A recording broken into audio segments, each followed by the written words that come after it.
Buka Alkitab kita sama-sama. Hari ini kita melanjutkan pembahasan baru kita. 33 hal yang perlu kita hindari dalam perjanjian baru.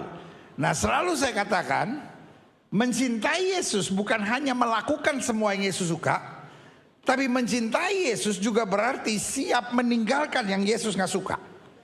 Yang setuju sama saya, taruh tangan kanan sudah di dada. Sama-sama bilang sama saya harus siap meninggalkan yang Yesus gak suka. Saudara-saudara yang ada di rumah, ketika live chat saudara, saya harus siap meninggalkan yang Yesus gak suka. Yes. Persoalannya, iblis membuat kita fokus hanya pada apa yang Yesus suka, tapi kita tidak meninggalkan apa yang Yesus gak suka. Kita ke gereja, kita berdoa, kita baca Alkitab, kita pelayanan, tapi akhirnya kita merokok jalan terus, minum mabuk jalan terus, kecewa, sakit hati, dendam, emosi, arogan, kepala batu, iri, terus kita jalankan. Itu sebabnya kadangkala iman kita tergerus. Karena ada parasit-parasit duniawi yang tetap membelenggu dan merusak iman kita. Saya percaya mencintai Yesus berarti melakukan yang Yesus suka. Tapi pada saat yang bersamaan meninggalkan yang Yesus gak suka. Makin hari kita makin menyerupai Kristus. Yang setuju berikan tepuk tangan yang meriah buat Tuhan. Sama-sama bilang sama saya harus tinggalkan yang Yesus gak suka. Jadi mulai hari ini, it's good untuk menguatkan apa yang selama ini kita tahu Yesus kehendaki. Tapi sambil kita periksa hidup kita, hal-hal yang Yesus gak suka, mungkin kita masih suka ngomongin orang, mungkin kita apa-apa masih khawatir, mungkin kita apa-apa masih dendaman, mungkin kita apa-apa masih iri, masih suka berkompetisi sama orang, gak bisa lihat orang lain lebih sukses dari kita. Kita selalu ngelihat orang kekurangannya, kita suka ngomong-ngomong yang negatif tentang orang. Itu semua harus kita tinggalkan. Kenapa? Sama-sama bilang Yesus gak suka. Jelas? Nah, hari ini salah satu yang harus kita tinggalkan, yang Yesus gak suka, janganlah berbuat jahat terhadap orang yang berbuat jahat padamu. Berbuat jahat kepada orang yang berbuat jahat aja gak boleh, apalagi berbuat jahat kepada orang yang berbuat baik. Nah, dunia ini punya hukum. Hukum dunia ini namanya Vox Populi, Vox Dei. Suara orang banyak adalah suara Tuhan. Sehingga kalau itu menjadi suara orang banyak, dianggap gereja tidak perlu bersuara. Contoh, semua orang menganggap LGBT normal. Sudahlah gereja gak usah bikin masalah lah dengan bersuara anti LGBT. Udah gereja ikut aja karena Vox Populi, Vox Dei. Perceraian. Udahlah pendeta zaman sekarang bercerai itu biasa pendeta. Udahlah gereja gak perlu bersuara karena Vox Populi, Vox Dei. Sudahlah pendeta melakukan hubungan seks zaman sekarang, orang pacaran pegang sana, pencet sini, rabas itu udah biasa pendeta. Gak usah lah gereja bersuara aneh-aneh, kayaknya gereja kampungan banget gitu. Tapi hari ini sebagai hamba Allah saya mau ingatkan, Vox Populi is not Vox Dei. Gak ada yang bilang amin. Buat saya suara orang banyak belum tentu suara Tuhan. Karena suara Tuhan adalah semua yang tercatat dalam firman yang setuju katakan amin. Nah, salah satu yang dianggap Vox Populi adalah orang sekarang suka beranggapan gini, pendeta, kalau dia baik sama saya bisa lebih baik dari dia. Tapi kalau dia jahat sama saya bisa lebih bengis dari dia. Dan itu normal. Di kalangan orang Kristen itu percakapan yang normal. Bahkan berbicara kepada pendeta tanpa rasa bersalah dianggap normal. Lu, saya memang orangnya begitu pendeta. Tetapi saya mau bilang sama saudara, itu bukan Kristen. Itu bukan ciri anak Tuhan Yesus. Anak Tuhan Yesus akan berkata, kalau kamu baik sama saya bisa lebih baik dari kamu. Tapi kalau kamu jahat sama saya tetap baik sama kamu. Karena semua yang jahat dalam hidup saya sudah diambil oleh Kristus di atas kayu salib. Yang setuju katakan amin. Sama-sama bilang sama saya, standar saya adalah firman Tuhan. Salah satu hukum Tuhan yang gak enak kita dengar adalah jangan berbuat jahat kepada orang yang berbuat jahat. Kalau orang udah berbuat jahat sama kita, padahal saya kan gregetan, padahal saya mesti galat, saya mesti sabar, lalu saya juga gak tahan makan hati mati saya. Saya selalu bilang gini, nggak selalu semua harus kita selesaikan. Saya percaya kalau Yesus yang selesaikan, semua bisa lebih beres. Pak, kalau engkau yang selesaikan atau Yesus yang selesaikan, mana lebih baik? Nggak usah mikir. Bu, kalau ibu yang selesaikan sama Yesus yang selesaikan, mana lebih baik? Ya tapi suami saya diambil orang, pendeta. Kalau Yesus yang selesaikan, dia terlalu sabar. Yesus kali ini nggak ngerti, biar saya yang beresin sendiri. Mantap ibu. Oh, Tuhan Yesus sampai geleng-geleng kepala. Oh, Tuhan Batak satu ini. Ya kan biasanya yang begitu inang-inang itu yang berani banget. Inang.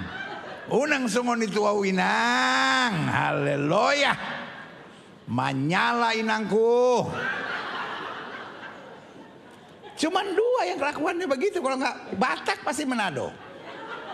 Batak sama Manado itu sepakat dalam banyak hal dalam kehidupan. Pendeta, suamiku punya perempuan lain. Perempuan lain itu dari Gelo juga, pendeta. Lalu saya mesti sabar berserah pada Tuhan Yesus. Tuhan Yesus terlalu lambat menanganinya. Aku menangani lebih segera. Siap Inang. Cuma Inang yang kalau berdoa panggil Tuhan Yesus kau tolonglah segera ya dah. Malaikat Inang ini udah mulai datang lagi. Aduh, yang begitu kok ngana ya dah. Jadi hari ini saya cuma mau bilang sama saudara, kalau kita yang selesaikan belum tentu beres. Anak-anak muda, kalau kamu yang selesaikan sama Tuhan Yesus yang selesaikan, mana lebih baik? Yang setuju sama saya bilang kalau Yesus yang selesaikan, semua pasti beres. Berikan tepuk tangan ya berikan Tuhan. Amin. Coba kita lihat ayat ini.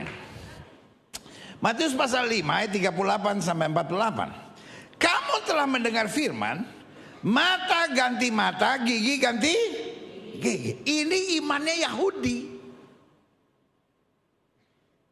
Jadi iman Yahudi bilang mata ganti mata, gigi ganti gigi.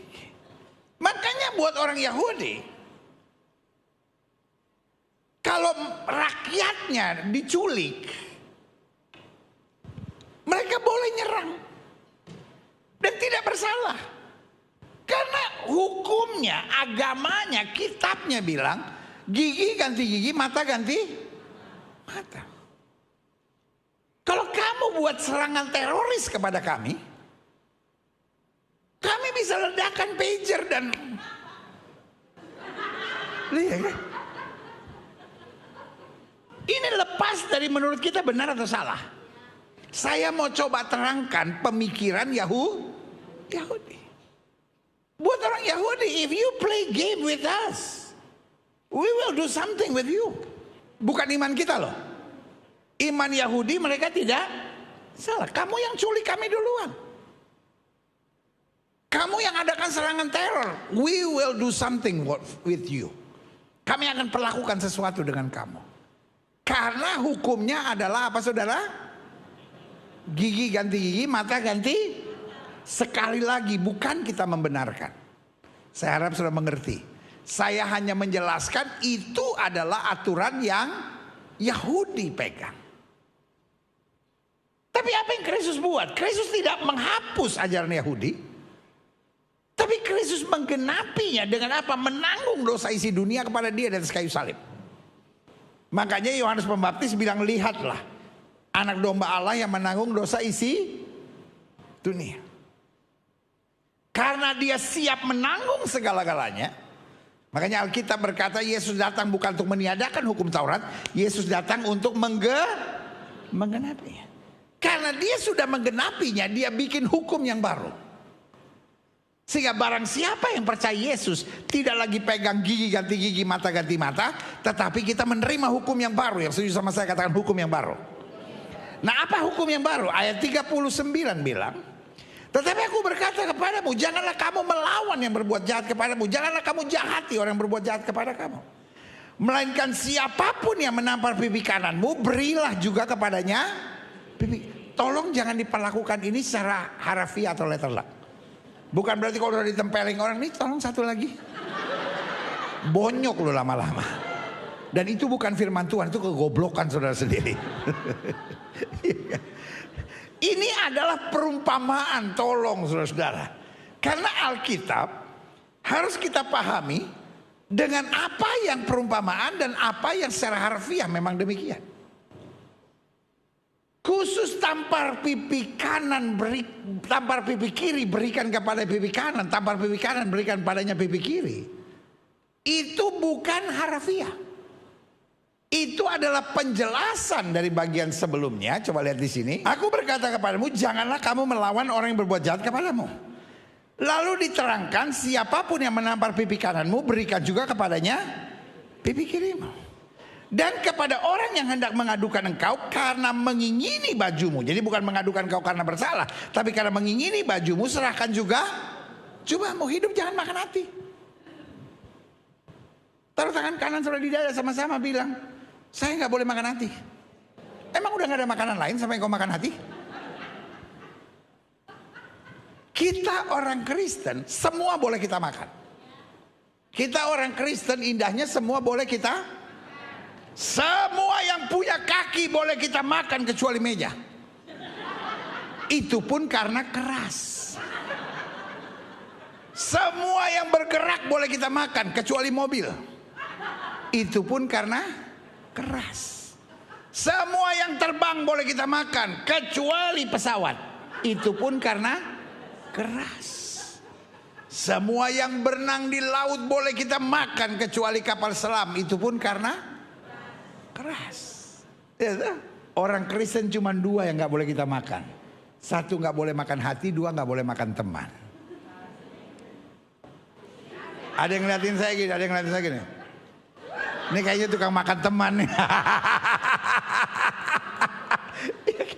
Repotnya orang dunia, ini halal, ini haram, ini halal, ini haram. Tapi makan teman sama makan hati normal. Hidup gak usah dibikin susah. Emang lu kurang susahnya? Bener deh. Ada orang yang apa aja dibikin susah. Ya tapi pendeta kalau kita ngalah-ngalah terus lama-lama diinjak orang. Enggak. Kita punya Tuhan yang hebat. Sama-sama bilang Tuhan itu hebat. Kita harus sadar dulu kita nggak punya apa-apa di muka bumi. Semua yang kita punya titipan. Kalau titipan kita diambil, Tuhan yang akan gantikan berlipat kali ganda dengan kemuliaan yang setuju katakan amin. Taruh tangan kanan saudara di dada, sama-sama bilang hidup nggak boleh bawa saya susah. Hidup nggak boleh bawa saya susah. Kalau ada orang yang mau ambil, ambil. Terus nanti saya kehilangan segala-galanya. Enggak. Tuhan itu Allah yang adil dan luar biasa. Dia curahkan anugerahnya lebih daripada apa yang bisa kita pikirkan. Setuju katakan amin. Jelas? Lanjut. Dan kata Alkitab, siapapun yang memaksa engkau berjalan sejauh 1 mil, berjalan bersama dia sejauh 2 mil. Di bawah nikmat aja hidup ini. Amin. Ayat 42. Berilah kepada orang yang meminta kepadamu, dan janganlah menolak orang yang mau meminjam daripadamu. Memang kalau kita punya, ada orang yang membutuhkan, berikan. Gak usah dipinjemin. Gak usah semua yang dia minta kasih. Sejauh yang kita rela aja. Karena ada banyak orang kalau minjem mulai dari teman akhirnya jadi berkelahi saudara. Kalau saudara nggak ada bilang nggak ada. Kalau saudara ada sedikit yang saudara rela berikan, ya berikan yang rela aja. Gak usah hitung-hitungan. Lanjut. Kamu telah mendengar firman, kasihilah sesama manusia dan apa? Ini iman Yahudi. Jadi iman Yahudi jelas, kita harus mengasihi sesama, tapi kalau dia musuh, nggak perlu kita berurusan dengan dia. Bencilah musuhmu. Tetapi aku berkata kepadamu, ini yang berat ya. Kasihlah musuhmu dan ini Kristen ini. Apa saudara? Kristen ini. Semua bilang sama saya gini,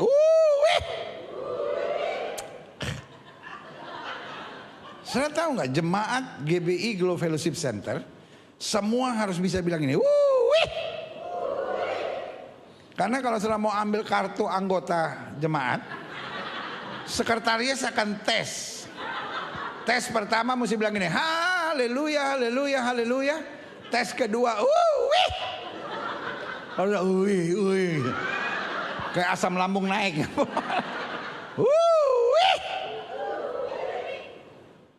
Agak lumayan.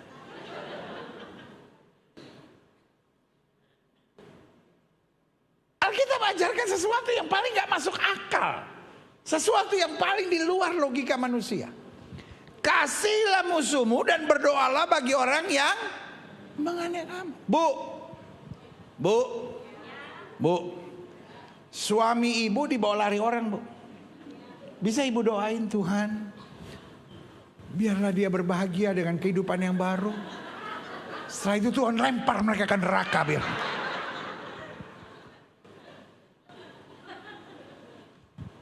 Adik-adik muda yang ceweknya diambil orang, bisa saya doain? Cinta memang gak selamanya harus memiliki. Kalau ternyata dia lebih bahagia dengan temanku, biarlah kutuk Tuhan menimpa dia sekarang.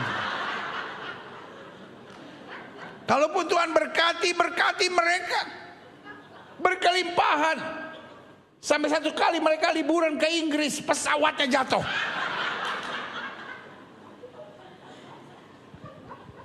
Kadang-kala doa orang Kristen sadis loh. Tuhan, dia ngomongin saya, hajar dia biar miring mulutnya. Terus pas kena, kebetulan orang itu kena bel palsi, langsung terima kasih Tuhan, terima kasih buat jawaban doa. Najis loh, bener. Buat saya that is not Christian. Karena kita diajarkan, kasihlah musuhmu dan berdoalah bagi orang yang menganiaya kamu. Nah, kalau kita masuk ke ayat yang ke-45, dikatakan karena dengan demikian, kita kembali ke ayat 44. Apa yang dimaksud demikian? Kasihlah musuhmu dan berdoalah bagi mereka yang menganiaya kamu. Ayat 45. Dengan demikian kamu menjadi apa? Anak-anak Bapamu yang di sorga. Berarti seorang disebut Kristen bukan karena dia dibaptis. Seorang disebut Kristen bukan karena dia terlibat pelayanan. Seorang disebut Kristen bukan karena dia pakai kalung salib. Seorang disebut Kristen bukan karena dia anggota sebuah gereja. Seorang disebut Kristen karena dia mengasihi musuh dan berdoa buat orang menganiaya dia.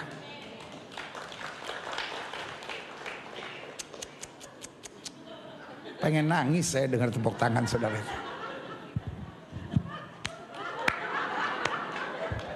Coba. Kan saya ulangin ya. Kan lumayan tuh khotbah saya. Saya bilang gini kan. Seorang disebut Kristen bukan karena dia dibaptis. Seorang disebut Kristen bukan karena dia pakai kalung salib. Seorang disebut Kristen bukan karena dia pelayanan. Seorang disebut Kristen bukan karena dia anggota gereja. Seorang disebut Kristen karena dia mengasihi musuh dan berdoa buat orang menganiaya dia.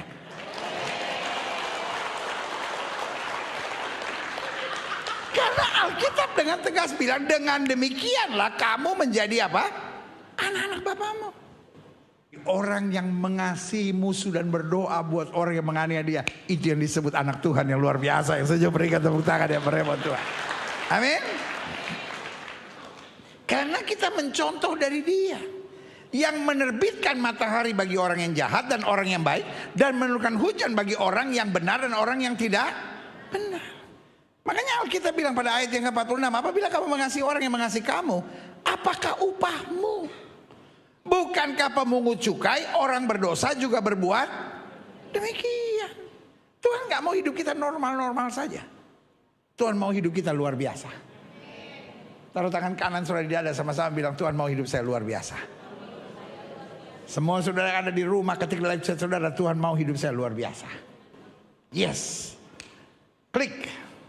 Ayat 47.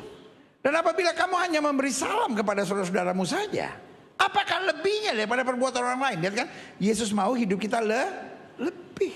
Bukankah orang yang tidak mengenal Allah pun berbuat demikian? Ayat 48 kita baca sama-sama. 1, 2, 3. Karena itu haruslah kamu sempurna, sama seperti Bapamu yang di sorga adalah sempurna. Perhatikan terminologi yang dipakai di sini, harus. Kalau Tuhan bilang harus, artinya harus.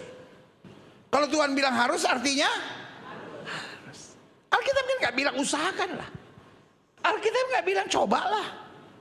Alkitab nggak bilang ya berjuanglah. Tapi Alkitab bilang harus. There is no other choice. Taruh tangan kanan saudara di dada, sama-sama bilang saya harus sempurna. Klik. Satu ayat penting lagi. Roma 12 ayat 17. Pernyataan Paulus di sini sangat tegas. Janganlah membalas kejahatan dengan kejahatan. Lakukanlah apa yang baik bagi semua orang. Amin. Klik. Nah, pada dasarnya inti pengajaran dasar agama-agama tentang reaksi terhadap sikap orang pada kita. Jadi gini, saya coba mempelajari agama-agama yang ada di muka bumi. Lalu saya mulai mempelajari apa inti dasar pengajarannya dari setiap agama tentang menghadapi orang yang berbuat jahat kepada kita. Dan minimal saya bagi dalam 3 kelompok. Agama apapun. Baik yang diakui resmi di Indonesia maupun yang tidak diakui. Tapi semua agama bisa dibagi dalam 3 kelompok. Yang pertama, semua agama mengajarkan harus berbuat baik pada orang yang berbuat baik. Orang yang berbuat jahat kepada orang yang berbuat baik kepada dirinya, itu bukan orang beragama, itu orang kerasukan setan. Itu orang apa saudara? Kerasukan setan. Karena inti semua agama berbuat baik pada yang berbuat baik. Tetapi it's okay berbuat jahat pada yang berbuat jahat. Itu namanya hukum setimpal. Tidak harus kita balas. Tapi kalau kita udah gak tahan kita balas, Tuhan juga bawa muka deh. Karena ajaran agama ini, it's okay. Nggak harus, tapi it's okay kalau kita nggak tahan, kemudian kita balas perbuatan jahatnya. Hukum ini bernama hukum setimpal.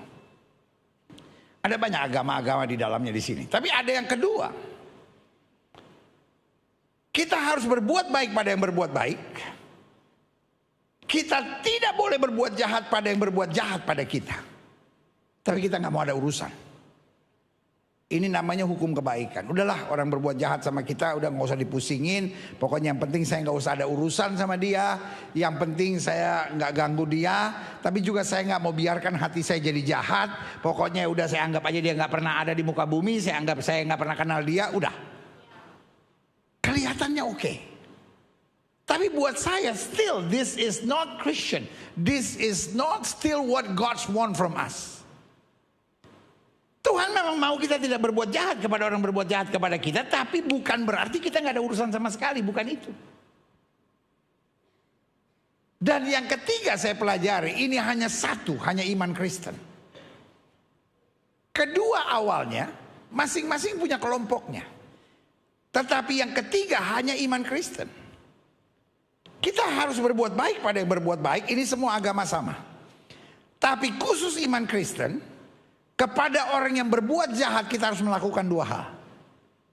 Yang pertama, kasihi mereka dan berdoalah buat orang yang menganiaya kita. Jelas sampai di sini? Nah, makanya saya simpulkan begini, klik. Kebanggaan kita dalam iman Kristen. Artinya, kenapa kita bangga jadi orang Kristen? Sama-sama bilang saya bangga jadi anak Tuhan. Ketika saya baca sejarah, Ternyata agama Kristen adalah agama yang paling banyak dibully, paling banyak diserang, paling banyak dihina, dan paling banyak direndahkan. Ternyata pendeta adalah tokoh agama yang paling sering dibunuh dan paling sering diserang. Ternyata gereja adalah bangunan keagamaan yang paling sering dipersulit izinnya dan paling banyak dibakar dan dirusak. Ternyata Alkitab adalah buku rohani yang paling banyak dibakar dan dihancurkan di muka bumi. But still we proud to be Christian. Nggak ada yang bilang amin, saya tahu, saya ngerti banget, berat buat saudara ini. But still kita bangga punya Tuhan seperti Yesus. Berikan tepuk tangan ya mereka. Walaupun kita dihina. Ada yang bilang Yesus anak haram. Cuma ada ibu, nggak ada bapak. Ada yang bilang cie. Allahnya orang Kristen beranak, bidannya siapa? Beranaknya di mana? Hanya karena kita panggil dia anak Allah lalu dipersoalkan. Beranaknya di mana? Bidannya siapa? Loh, anak Medan siapa yang beranak? Betul? Anak buah kapal siapa yang beranak? Iya kan? Jadi ketahuan gobloknya kan kalau begitu, santai bro. Orang goblok kalau diem pun kedengarannya wibawa. Kristen adalah agama yang paling banyak diserang. Terlalu banyak orang yang ikut campur dengan agama kita. Orang-orang yang udah ninggalin iman Kristen masih kangen sama kita. Ya tapi Alkitab sudah dipalsukan. Bro, bukan bro. Sampai kita susah bedain mana turun bro, mana panggil orang. Bro, saya mau dibilang Alkitab sudah dipalsukan, saya nggak peduli. Dan selalu saya bilang, kalau ada orang nyerang agama kita nggak usah balas. Orang nyerang agama kita nggak usah bela diri. Orang nyerang agama kita nggak usah berdebat. Karena mungkin itu kebahagiaannya. Karena membiarkan orang berbahagia itu adalah ibadah, saudara-saudara. Paling kita cuma nyanyi, biarlah sedih, asalkan kau bahagia. Ada orang yang bahagia banget kalau hina Kristen. Tapi kita nggak pusing. Karena Yesus direndahkan, bagaimanapun dia tetap Tuhan di atas segala Tuhan, Raja di atas segala Raja. Haleluya. Amin. Sampai. Dan selalu saya bilang, yang katanya sudah dipalsukan, morally still excellent. Yang katanya sudah dipalsukan secara moral tetap luar biasa. Jadi kalau orang bilang sama saya, Alkitab sudah dipalsukan, saya ajak dia baca ayat ini. Kasihilah musuhmu dan berdoalah bagi orang yang mengenai kamu. Terus saya mau tanya sama saudara, kalau yang palsu aja nulis gitu, terus yang asli ngajarin apa? Ngebom, sikat, hajar. Jelas? Itulah kebanggaan kita. Orang mau bilang apapun, Allahnya orang Kristen 3 lah, Allahnya orang Kristen matinya dipantek lah, katanya dia manusia tapi Tuhan, katanya dia Tuhan tapi manusia. Tapi satu yang saya tahu, moralnya luar biasa. Berikan tepuk tangan ya meriah. Amin. Sama-sama bilang sama saya, ajaran moralnya dahsyat. Dan kenapa ajaran moralnya dahsyat? Karena dia adalah pribadi yang dahsyat.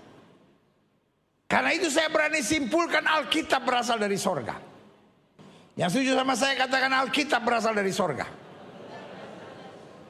Sama-sama bilang sama saya, Alkitab berasal dari sorga. Kalau sudah kritis, sudah tanya sama saya, apanya yang berasal dari sorga? Bukunya kah? Tuhan bilang sama Musa, mus, tangkap nih mus ya. 1, 2, hati-hati. Alkitab bukan bukunya berasal dari sorga. Bukunya berasal dari percetakan.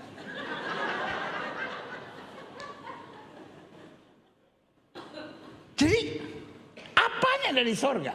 Bukan bukunya berasal dari sorga. Alkitab ditulis oleh orang-orang biasa, tapi mendapat pesan sorga untuk menyatakan kehendak Allah yang luar biasa dari sorga. Yang setuju katakan amin. Yang setuju sama saya katakan Alkitab berasal dari sorga. Bukan bukunya yang berasal dari sorga, tapi pesannya yang berasal dari sorga. Mungkin Alkitab tidak perlu kita persoalkan titik komanya. Mungkin tidak perlu kita persoalkan kenapa jumlahnya di sini begini, kenapa jumlahnya di sana. Tapi pesannya tetap sama. Bahwa dia Tuhan yang dahsyat, yang luar biasa, yang mengarahkan kita untuk hidup dalam kemuliaannya menuju sorga, rumah Bapa yang kekal. Yang setuju katakan amin. Klik. Kebanggaan kita dalam iman Kristen, kita diajarkan satu, mengasihi musuh. Yang kedua, mendoakan orang yang apa? Menganiaya kita. Berarti dari sini kita tahu, we are proud to be Christian. Kita bangga jadi anak Tuhan Yesus. Kita bangga dengan Alkitab, karena Alkitab berasal dari sorga. Amin. Lanjut. Lalu kita secara kritis bertanya, kalau begitu mengapa standar kita berbeda dengan dunia serta agama-agama lain? Sebagian kita berkata, kok kayaknya hidup Kristen jadi repot banget sih. Tampar pipi kiri, berikan padanya pipi kanan. Mengasihi musuh, berdoa buat orang yang menganiaya kita. Lama-lama kita Kristen tertekan, pendeta.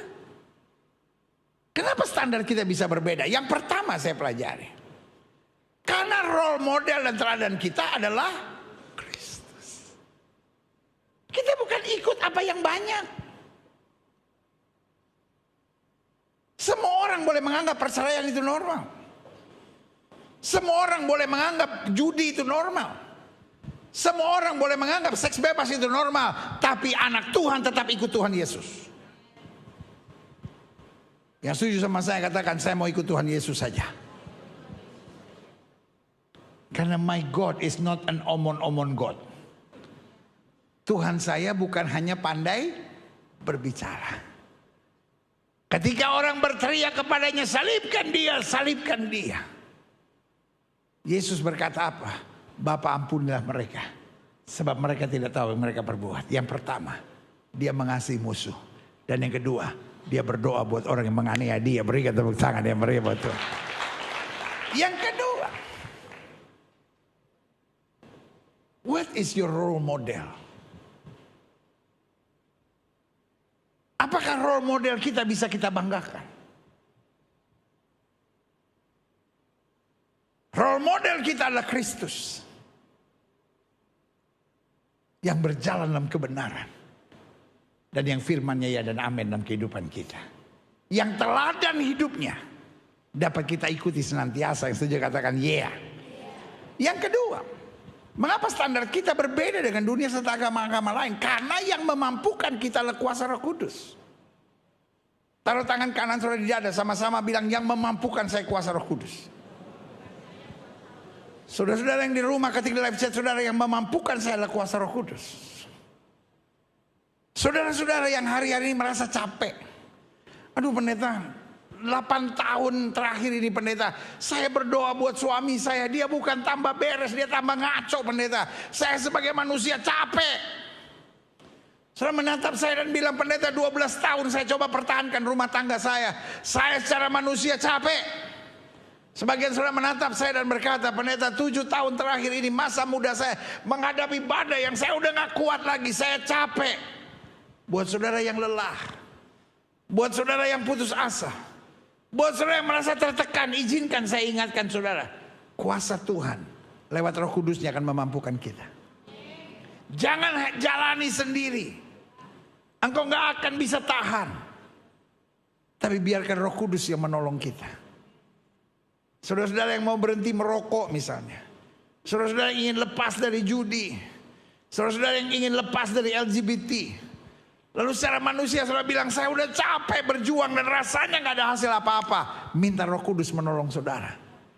Karena Roh penolong disediakan buat kita, supaya kita hidup dalam seluruh janji Allah. Berikan tepuk tangan yang meriah buat Tuhan. Kenapa hidup Kristen walaupun tantangannya berat tapi kita jalani dengan santai dan sukacita? Karena Roh Kudus memampukan kita. Saat-saat dimana saudara rasa gak mampu, naikkan doa sederhana. Lord, I cannot handle this. Lord, I think my strength are gone. Kekuatan saya udah gak sanggup lagi. But I still believe your spirit will lead me. Rohmu akan memimpin aku kepada rumput yang hijau dan mata air yang tenang. Oleh karena nama mau berikan tepuk tangan yang meriah. Yang ketiga, mengapa standar kita berbeda dengan dunia serta agama-agama lain? Karena yang menjadi dasar bertindak kita bukan naluri dan perasaan, namun firman Tuhan. Kadang-kala kan kenapa kita bertindak? Habis perasaan saya lagi sebel pendeta. Habis saya udah gak sanggup pendeta. Habis saya merasa diinjak-injak pendeta, saya udah gak tahan. Kalau kita ikuti naluri dan perasaan kita,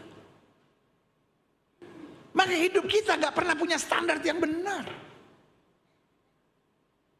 Karena your feeling will change.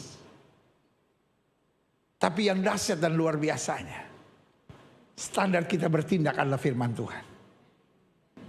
Sama-sama bilang sama saya, standar saya bertindak adalah firman Tuhan. Jangan bilang kalau saya ngalah-ngalah terus lama-lama saya diinjek-injek. Saya baca Alkitab dari Kejadian sampai Wahyu, tidak pernah ada tulisan kalau kamu mengalah terus-terus lama-lama kamu diinjek-injek. Itu mungkin Mahmud pasal 2 ayat 3. Alkitab saya nggak ada kitab Mahmud, saudara. Ngerti saudara? Tapi bagaimana kalau saya mesti ngalah terus? God is a justice God. Tuhan itu adil. Siapapun yang berlawanan dengan keadilan Tuhan, dia akan berhadapan dengan tangan Tuhan. Sehingga walaupun kita diperlakukan dengan jahat, kita tak bisa bersyukur kepada Tuhan. Hah? Bersyukur ketika kita diperlakukan jahat. Tuhan, saya terima kasih Tuhan.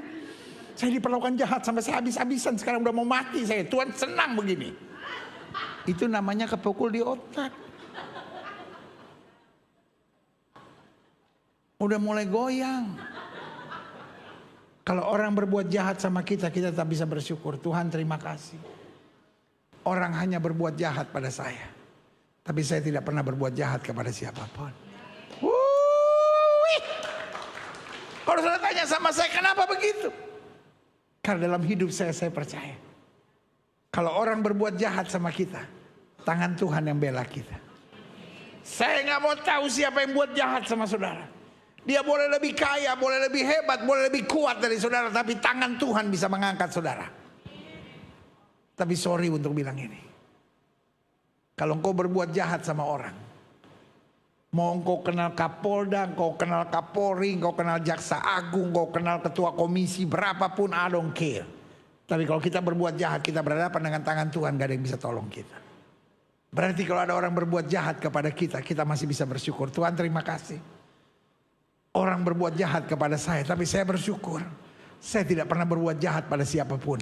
Aku percaya pembelaanmu sempurna dalam hidupku. Berikan tepuk tangan yang meriah. Selanjutnya, mengapa standar kita berbeda dengan dunia serta agama-agama lain? Yang keempat saya pelajari, karena ada target Tuhan buat kita untuk menjadi sempurna. God has a great target for you. Karena dia bukan hanya mau kita sampai surga, tapi dia mau kita ikut memerintah bersama dengan dia. Amin. Berarti kita lewatin struggle yang berat, it's okay. Karena kita tahu God has a special target for me, to be perfect.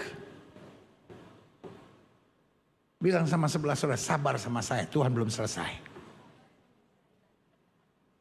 Pak, udah sempurna? Bu, udah sempurna? Adik-adik muda, udah sempurna? Sabar. God still on working in your life. Tuhan gak akan putus asa. Tuhan percaya betul, dengan pertolongan, hikmat dan kuasanya, engkau akan mencapai target yang Tuhan sediakan bagimu. Berikan tepuk tangan yang meriah. Ada sebagian orang yang bilang, saya gak mungkin sempurna pendeta. Sempurna yang saya mengerti bukanlah ketika engkau tidak punya kekurangan sama sekali. Misalnya engkau punya anak umur 5 tahun. 5 tahun itu udah TK belum? Pas baru masuk TK ya? Oke. Anakmu umur 5 tahun, baru masuk sekolah. Dia belajar pelajaran gambar. Biasanya kalau anak kita belajar gambar, pertama kali disuruh gambar apa? Pemandangan. Kita udah tahu hasilnya. Dua segitiga nggak jelas, rumahnya agak doyong-doyong, sama angka 3 terbalik, ceritanya burung. Ya kan, tuh di tengah-tengah dua segitiga yang nggak jelas, ada bundaran sepotong dengan garis-garis, terus dia bilang itu matahari. Betul? Anak saudara dengan bangganya pulang, "Mak, tadi gambar. Mana gambarnya sayang?" Ini, saya mau tanya, gambar anak saudara bagus nggak? Gambar anak saudara bagus nggak?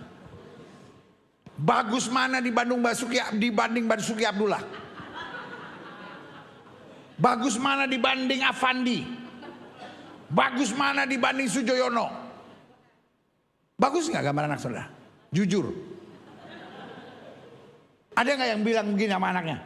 Ini apa ini gambar nggak jelas? Bu, kalau ibu ngomong begitu bu, kabelnya udah terlepas semua bu. Ibu bilang apa sama anak ibu? Ya ampun sayang, gambarnya bagus banget.